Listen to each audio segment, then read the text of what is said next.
Everyone, it's Loki again, and this is probably take 3 of this because I've screwed up twice already.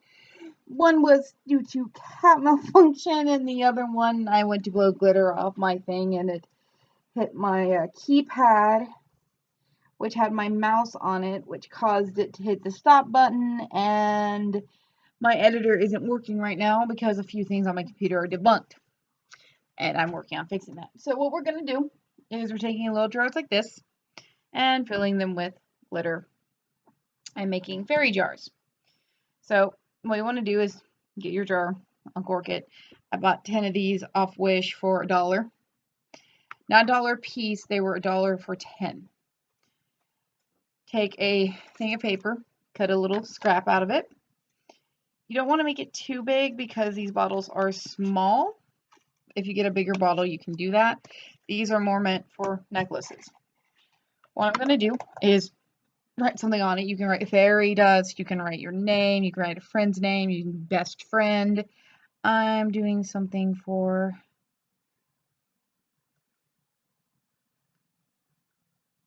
Soren right now. Like this. And you want to roll it, put it into the jar.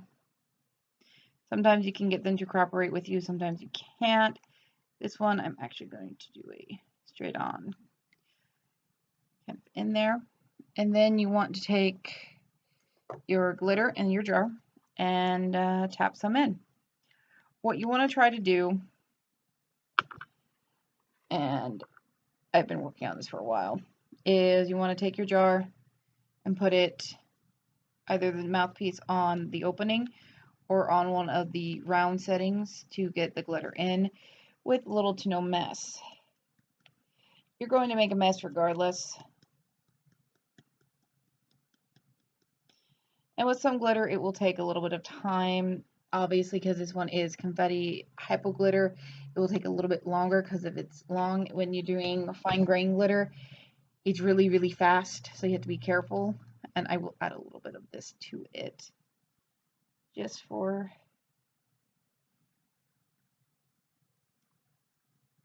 a little bit of sheen to it. So that. This one was a little bit quicker to do. And when you bring the paper in, sometimes you gotta use something, a little pen or tweezers to move it around the way you want it. With this, I did struggle with it a little because glitter is hard to work with on some terms. And other terms, it works just fine. I'm trying to make it to where it's visible and you can see it there for the most part. The reason I'm doing this for Soren is because if you haven't watched my video before this, Soren got full-time today. And I want to make them something with their preferred name on it because you can't find their preferred name on a lot of things. So far,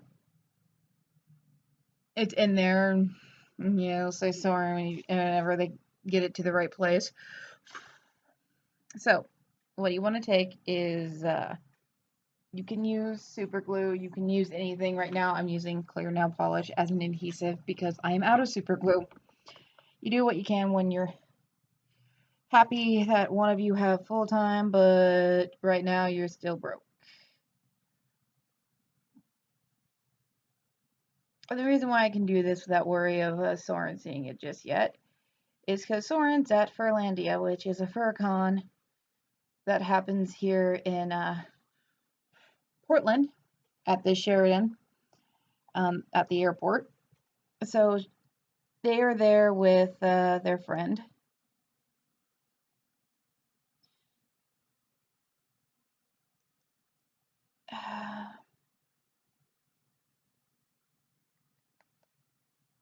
Okay, that's gonna have to do. What you want to do is you want to take the cork and you want to take your adhesives to it. In this case, nail polish, because it's going to be glued to the glass. And the upside about the nail polish is you can get it off with nail polish remover if you ever want to change it or add to it.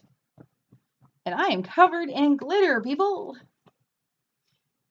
So there we go. Let that dry. And you can string a loop through it or a string, and you have your very own little necklace bottle. This one is going to be for Soren, and I hope they like it. I did make one a little bit earlier to test out a few things, and it was fairy dust with the other glitters, so I'm happy how it turned out. And that is how you do home fairy jars on a nice little budget, because I only paid, like I said, $1 for the bottles and $1 in shipping from Wish, and I was able to get 10 little bottles. Not $1 a piece. They were all 10. They were all 10 of them were $1.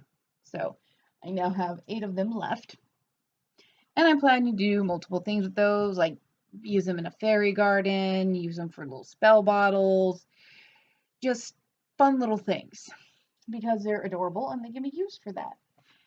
And with that, I'm going to sign off with this fairly quick video, and I hope you enjoy. It's something fun and fantastic to do while it's hot outside and you might want to stay inside and cool off.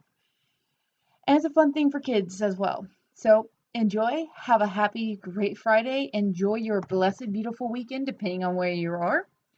And blessed be. Oh yes, and by the way, thank you to all who have helped out lately. And I also want to say, remember that Memorial Day is about remembering the soldiers who have fallen, where Veterans Day is remembering the soldiers who are soldiers still, or were soldiers. So even though you guys might be like, yay, we get Monday off, we have a 3-day weekend, also keep in mind for some people it's to remember the ones they lost, who have died in war, who have just died in general, who were vets, who were people that families loved, fathers, brothers, sisters, mothers, aunts, uncles, cousins, anything. If you've lost a loved one who was a vet or who was in war, my condolences, and I'll think of you. Make sure to also light a candle for them, because it's to remember their sacrifice for the country, and to remember that they gave it all so you could live in the country you live and be free, or even to help people that didn't have that opportunity. I know a lot of people don't like the idea of militaries and things like that, and says, well, we don't need them now because we're da da da da. It doesn't matter. We're still dealing with terrorist attacks. Look what happened at the concert in England. People were killed, the youngest being 8.